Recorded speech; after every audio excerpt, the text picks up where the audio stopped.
What's up, you guys? So I'm here with a new video today. I'm here to bring you guys the top 16 Bujin deck profile from YCS Atlanta. I first want to give a big shout out to Jarrell Pro Winston. He got the live profile. I'll have it in the description below as the original video.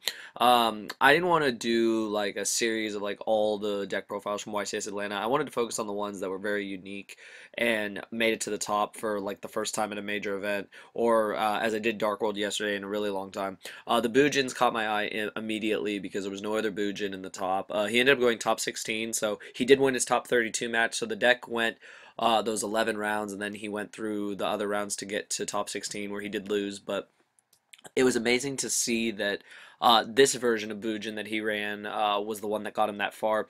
You guys will instantly see the most unique thing in his deck is the three main deck copies of Royal Decree, which was basically a blowout against most decks. So many decks set so much back row, and you're playing against decks like Fire Fist.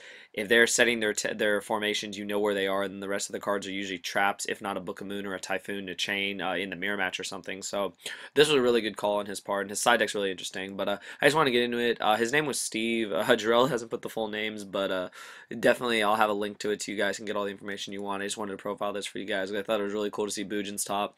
And I'm also going to do probably a video on just the Spellbook Stun version of the deck because that's unique.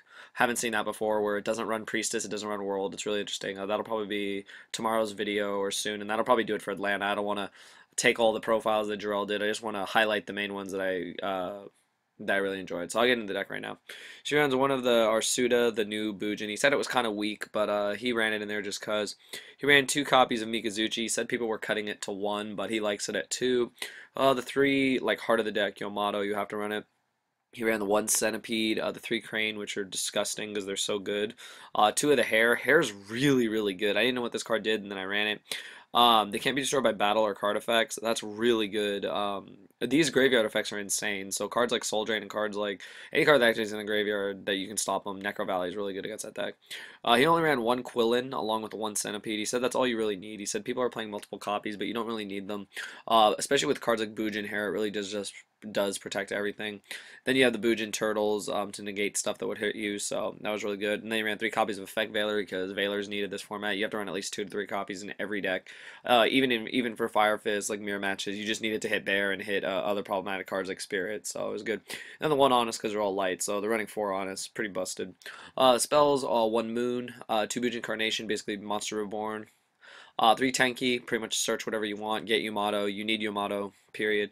Foolish, really good card. Send any of the Bujins that you need engraved to protect yourself.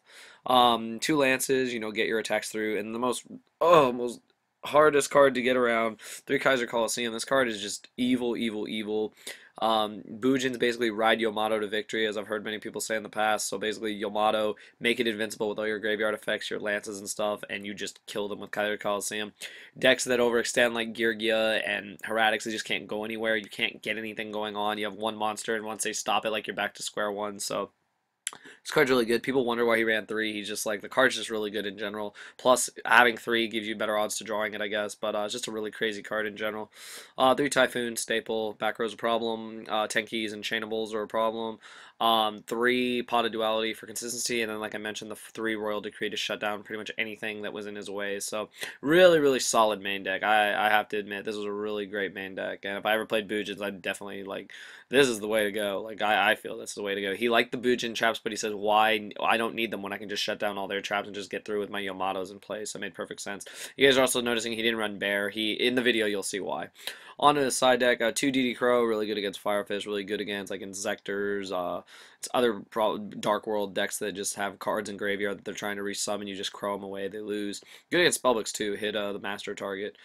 2 Maxi, self-explanatory for Heretic stuff. Prohibition, call problematic cards. Swords of Concealing Light, he'll explain why he ran this card. He said it's basically for the mirror match, but you'll hear his explanation in the video.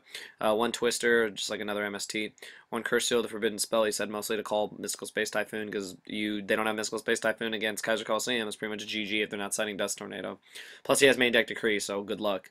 And then 1 Transmigration Prophecy, basically for water. And then 3 Vanity's Emptiness to stop spammy decks. Extra deck, 1 Dweller, 1 Tiger King. 1 Kagasuchi, 3 Susawanos, 1 Tsukiyomi, 1 Costellar Omega, 1 Direwolf, 1 Excite on Night. This card is just, card's like Walking Raigeki. I guess we did get Raigeki breaking away. Raigeki backing away. One Cowboy, one Arc, one Black Ship of Corn, one Crazy Box, and one Paladynamo.